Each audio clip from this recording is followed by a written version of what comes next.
Are you recording me, you sneaky little weasel? Anyway, that's alright, you can keep it on. I think mainly because in the late 80s, New World did the first one.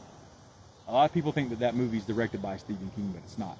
It's directed by a weird name, Perez Kurtz, or I can't even pronounce it. I can't stress pronounce it well enough. But did it decline though? So, first of all, for me to answer that question, let's start with, what do you think the structure of a sequel is? What would be your best guess, Christian? And you don't, because I'm not trying to test you, and I can't stress test you well enough, let's just say that there's no right and wrong answer, but we'll build off of it. What's the structure of a sequel?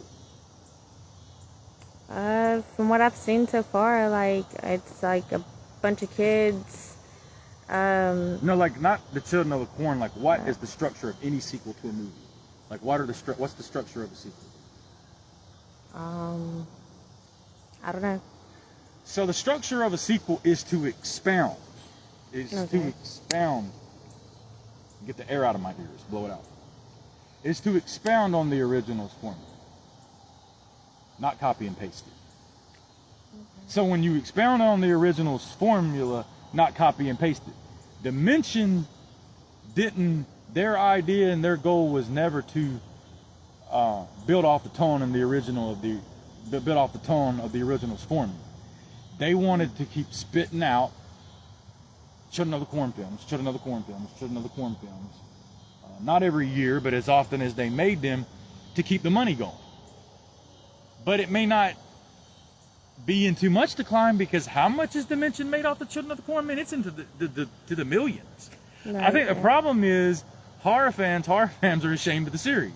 Literally, you'll see them in Walmart, right? You'll see them in Walmart, and it'll say Children of the Corn, Final Sacrifice to Isaac's Return 666, and they'll grab it when no one's looking. Then they'll think, go check it out. Yeah. So, did it decline? Or did it, there's a few theories. One of my theories is that here's the problem with the mainstream audience. Here's the biggest problem that you have with the mainstream people. The mainstream. There is very few franchises that's going to do what Sylvester Stallone did. Sylvester Stallone in the Rocky series, he kept that series tight.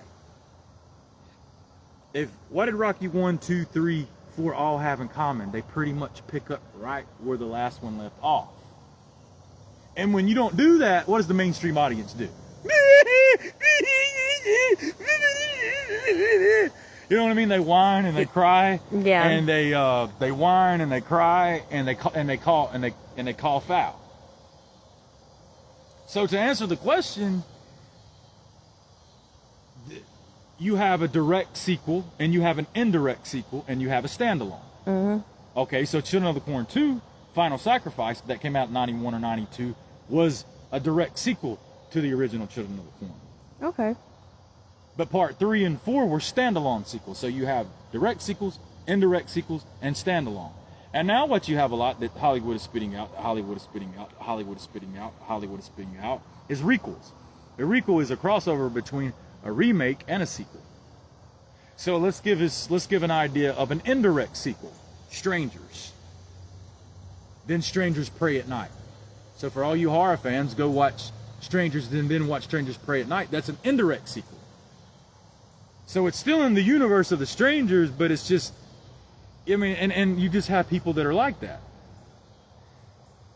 Unless you just want to do a remake of the original Children of the Corn every time, it's supposed to vary. Like, people will say, man, I can't believe, man, did you see the new Texas Chainsaw Massacre? Did you see the new Halloween that Rob Zombie pulled out? He destroyed the original. Then go watch the 1978 original Halloween if you're going to pull that card.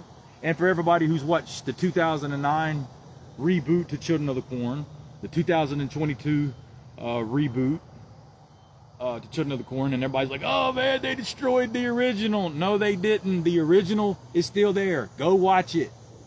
I mean, the argument's not worth much in the first place. So I don't know that if it's so much that it declined. It's just that the Children of the Corn series got weird. They got wonky. Everybody got, I mean, up until the 2009 remake, who the heck did anybody know who He Who Walks Behind the Rose was? I had seen the series, the franchise, like a thousand times, and I didn't even know who the HE double hockey stick He Who Walks Behind the Rose is. But He Who Walks Behind the Rose is the God of the Old Testament. Probably Bel. Bel was a god who had got an influence over some of the children and made them act and kill the adults. Definitely not the righteous God of the Old Testament, but he's the God of the Old Testament.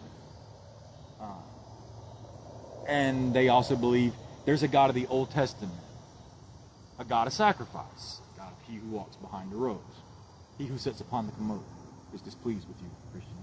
I'm going to corn you up, which is nah. But in my theory, it's not that it's so much declined. It's that the audience, it's just not as good as the first one, will cry foul. Let me give you an example. Halloween Ends. Have you seen it? Yes. I was all on board. I go see the movie. It's the first time Michael Myers has ever partnered up with anybody. Awesome opening. Best opening to Halloween film I'd ever seen. Corey's babysitting. He's babysitting this guy. They're playing hide go seek. He goes get some chocolate milk. The little boy gets locked in the closet. He kicks him up open. Guy walks in. The little boy falls. Boom! Gets killed right in front of the mother. Right in front of the mother. Right in front of the mother. When the opening credits come on, it's got the blue font. And the only other time you see that blue font in the Halloween series is in Halloween 3 Season of the Witch, which Michael, as far as a few cameos, didn't even show up in that movie.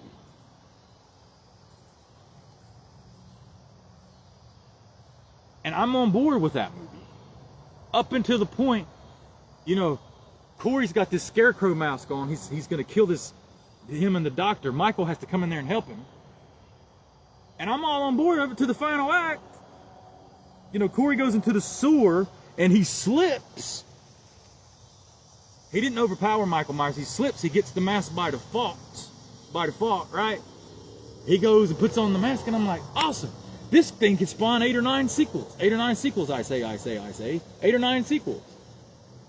However, at the very end of it, he goes, and Laurie Strode's got like a gun to her head, and she's gonna put herself to an end, and she shoots a pumpkin, and she ends up like trying to stab him, and he's like, if I can't have her, no one can. And then Michael comes in, and he tries to grab the mask from Corey. Corey wakes up. Michael kills Corey. At that point, I'm so mad. Let's destroy this movie. Freeze Michael Myers. Blow him up. Thank God they put his... So it didn't hurt my feelings none when they put Michael Myers through a grinder and grinded him all up. But you just have people who cry foul. The Children of the Corn series got wonky and it got weird. So, I mean, I think it's really tough to say that it really went in decline as so much as they just got weird and wonky. See, the structure of sequels... Here's what people don't understand. They'll be sitting like people did this with the Fast and Furious films. They'll be sitting in the movie theater. This is crazy. This doesn't have nothing to do with part 3, and part 3 doesn't have nothing to do with part 2. Show me one rule in the sequel's handbook in film school where a sequel is supposed to have anything to do with the one that came before. I don't know. Do you understand what I'm saying now? It's Yeah. not so much that Children of the Corn went in decline. Mm-hmm. It's just that people don't have enough sense. I'm like literally losing brain cells right now. I'm literally losing brain cells right now. Don't laugh, you'll make me laugh. I'm literally losing brain cells right now. People have got this idea that part 4 has supposed to have, if you got 7 sequels, everybody thinks that part 7 is supposed to have something to do with part 6. And part 6 is supposed to have something to do with part 5. And part 5 is supposed to have something to do with part 4. And part 4 is supposed to have something to do with part 3. Says who?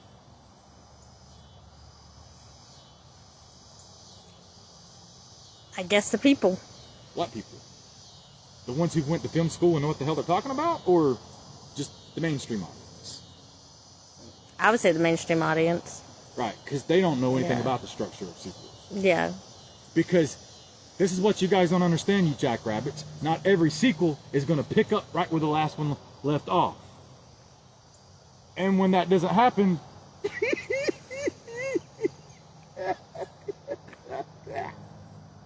I'm over it. That's what happened to the Children of the Corn franchise. You can end it before I go on another hour.